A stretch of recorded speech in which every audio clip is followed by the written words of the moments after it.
There is a fun activity my sister and I do outside. We stand at the top of this hill, grab onto a nearby sapling, and we jump. That brings us up into the air, and it sends us down and gently places us at the bottom of the hill. It is exciting. My sister and I, we love that feeling of flight as we hold on very tightly. That is one way that I love trees. My house is surrounded by trees. There are trees everywhere. The foliage is spectacular as well. There are people coming from hours away just to escape the city and look at the fall foliage. Because I'm around trees so much, it really gives me an appreciation for them, because trees are spectacular. Trees are not just beautiful, they also help the atmosphere. They take in CO2 and emit oxygen, creating a healthy ecosystem. That is why there were huge bugs in the prehistoric eras, because there was so much oxygen. Another wonderful fact about trees is that they, like humans, communicate. It may sound wacky, but they do. They communicate.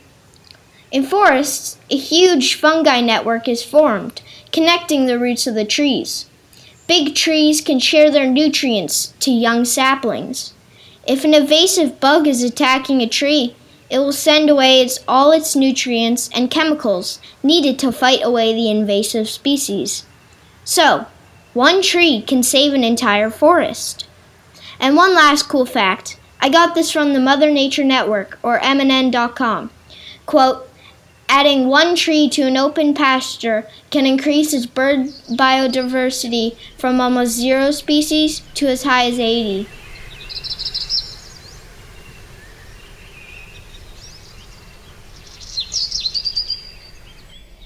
Although, when researching trees, you find some facts you could do without.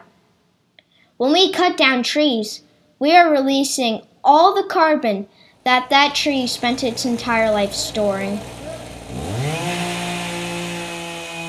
When we cut down large amounts of trees, it increases land erosion, creating desert-like places, which, ironically, can also be prone to flash flooding.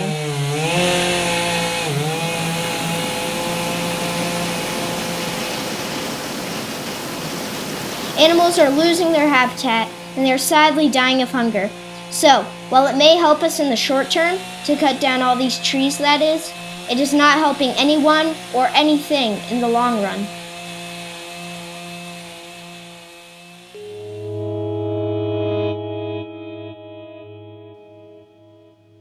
Fall foliage is affected by our climate crisis as well. The leaves would turn color later, and they would have more erratic falling periods. For example, one tree may lose its leaves in October, while a different species may lose its leaves over a month later. When we mess with nature's calendar, it can really create catastrophe. One example, when ice melts unnaturally due to climate change, it hurts all the animals that rely on the ice. Changing the tree's schedule could change the animals' behaviors, which in turn can damage our ecosystem. Climate change kills our trees, and the ones that survive, well, they're damaged or cut down.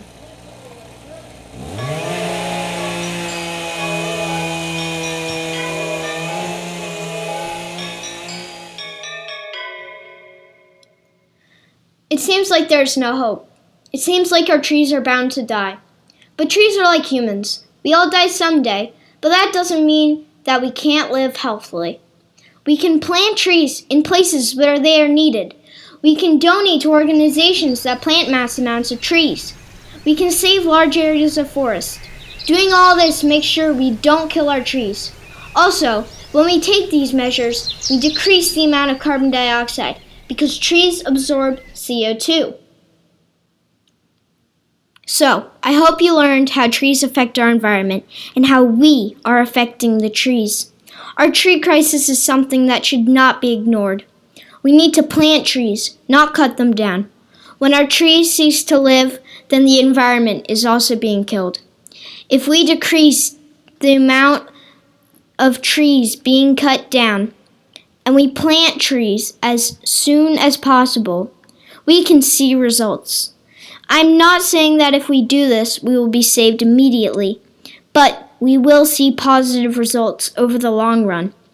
I have become interested in the stock market recently, and there's something I've observed. It is about patience, but it can also help with our tree crisis. Know when to wait on some things. Know when to go on others. Results aren't immediate, but if you don't attempt to reach your goal, results aren't anywhere.